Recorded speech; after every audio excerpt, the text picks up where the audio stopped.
Welcome to our channel. నమస్కారం.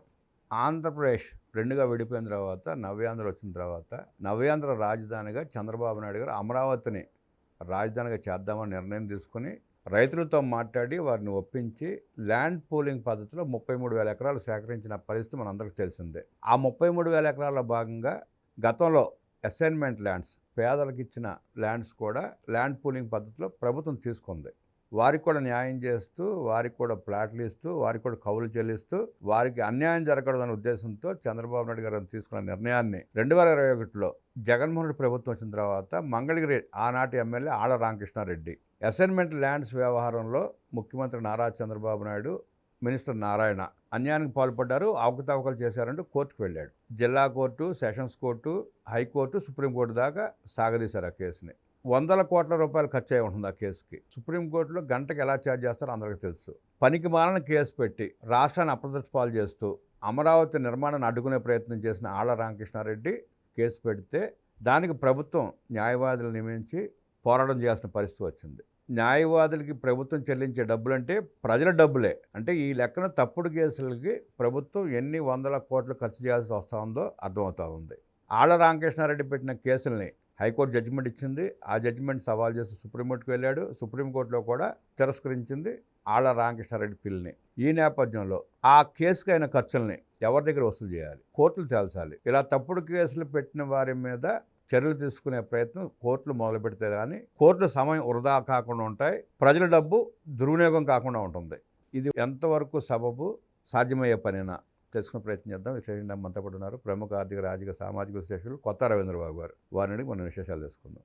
నమస్తే sir. నమస్తే సార్. ఆళ్ల రామకృష్ణారెడ్డి పెట్టిన ఒక తప్పుడు కేసు వల్ల ప్రజల డబ్బులు దుర్వినియోగం అయినాయి, వృధా అయిపోయినాయి, ప్రభుత్వ సమయం గంటలో గడిచిపోయినాయి, లాసే. అది కూడా ఒక రకంగా ఆర్థికంగా లాసే. కోర్టుల సమయం వృధా అయింది, కోర్టు డబ్బులు వృధా అయినాయి.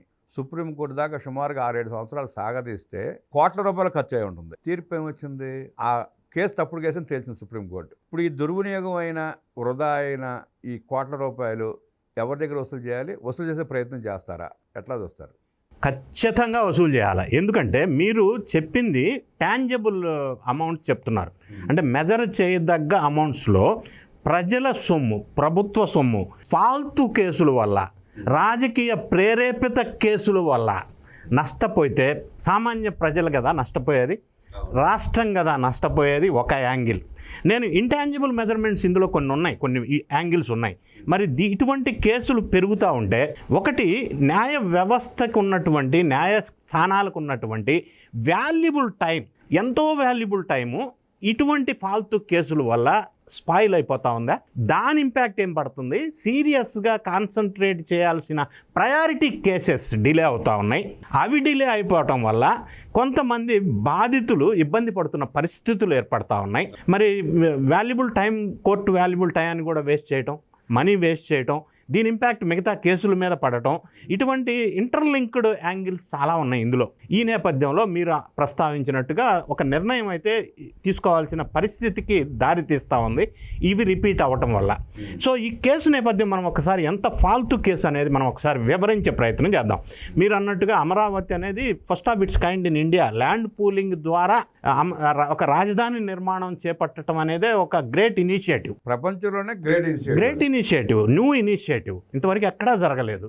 సో అయితే 33,327 ఎకరాలు ప్రతిపాదించి ల్యాండ్ పూలింగ్ ద్వారా ఈ రాజధాని ప్రతిపాదన జరిగినప్పుడు ఈ రాజధాని అమరావతి మీద విషం చిమ్ముతున్నటువంటి ఒక పార్టీ, ఆ నాయకులు ఆ విషం చిమ్మే ప్రక్రియను కంటిన్యూ కొనసాగిస్తున్నారు. ఈ కేసుల ద్వారా అడ్డుకోవాలని, కేసులు పెట్టి అడ్డుకోవాలని.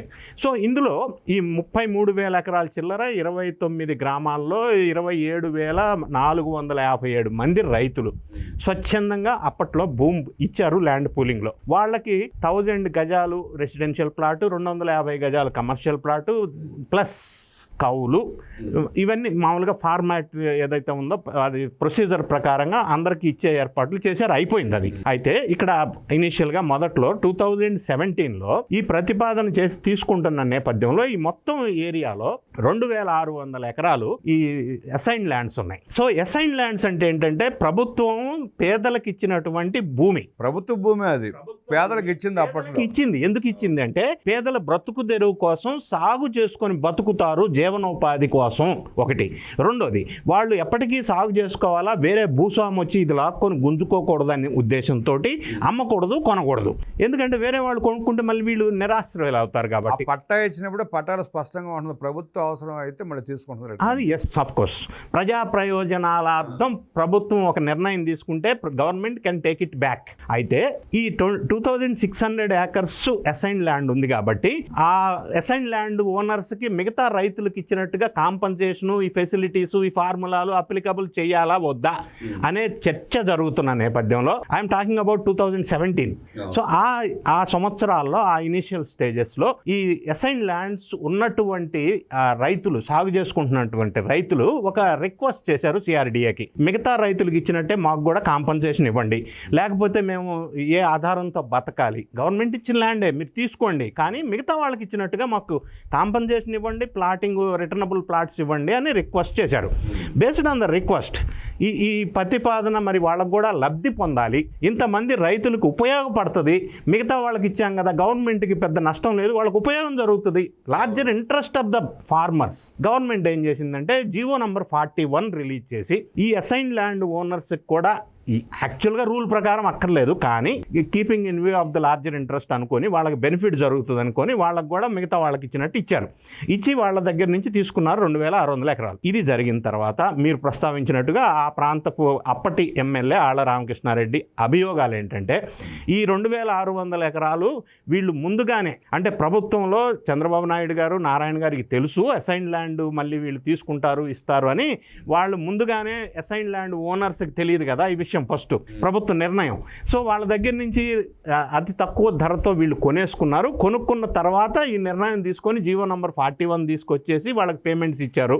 దానివల్ల ఈ మధ్యవర్తులుగా ఉన్న కొంతమంది పెద్ద మనుషులు 4400 కోట్లు లబ్ధి పొందారు అనేది అభియోగం. 4400 crores స్కామ్ అని ఎస్టాబ్లిష్ చేశారు ఈ ఆళ్ల రామకృష్ణారెడ్డి లేదా ఆ పార్టీకి సంబంధించిన వాళ్ళు. అయితే ఇప్పుడు దాని తర్వాత కోర్టులకు వెళ్ళారు, కోర్టులు డిలే అవటం, డెసిషన్స్ రావటం, ఈ నేపథ్యంలో ఈ నిర్మాణం అనేది ఆగిపోయింది. అంటే రైతులైతే ఎవరెల్లా ఎస్, దానికి కూడా వస్తాను. ఇప్పుడు నిన్న సుప్రీంకోర్టు జడ్జిమెంట్లో కూడా ఏం చెప్పారంటే ఇది రాజకీయ ప్రయోజనాల కోసం వేసినటువంటి కేసు నంబర్ 1. నంబర్ 2, ఇందులో బాధితులు ఎవరన్నా ఉంటే ఏ ఒక్క రైతు కూడా ఈ విషయం మీద కేసు వేయలేదు. అంటే రైతులకు ఇబ్బంది లేదు, రాజకీయ పార్టీలు మాత్రమే ఈ కేసులు వేశారు కాబట్టి దీంట్లో వాల్యూ లేదు, హైకోర్టు ఇచ్చిన జడ్జిమెంట్ని మేము పూర్తిగా సమర్థిస్తున్నాం అనేది ఒక పాయింట్. అయితే రెండో పాయింట్ ఏమంటారంటే ప్రభుత్వం తీసుకున్న విధానపరమైన నిర్ణయాల్లో కోర్టులు జోక్యం చేసుకోవు.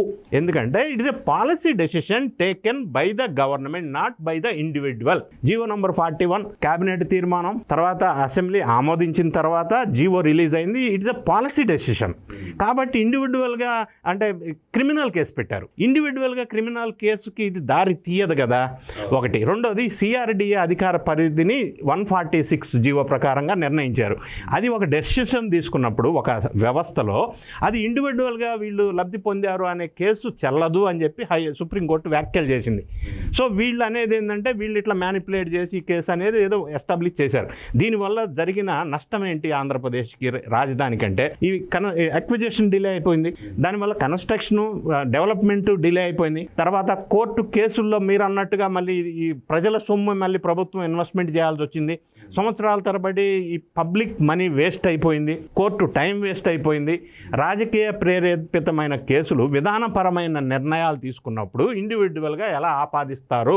ఇది స్ట్రైట్ క్వశ్చన్, జడ్జి గారు వేసినటువంటి క్వశ్చన్. సో ఇలా రిపీటెడ్గా జరుగుతూ ఉంటే ఒకటి అభివృద్ధి కుంటు పడుతుంది అనేది ఒకటి. రెండోది ఇవన్నీ కూడా baseless allegations. Individual is not responsible when the decision was taken as a policy matter.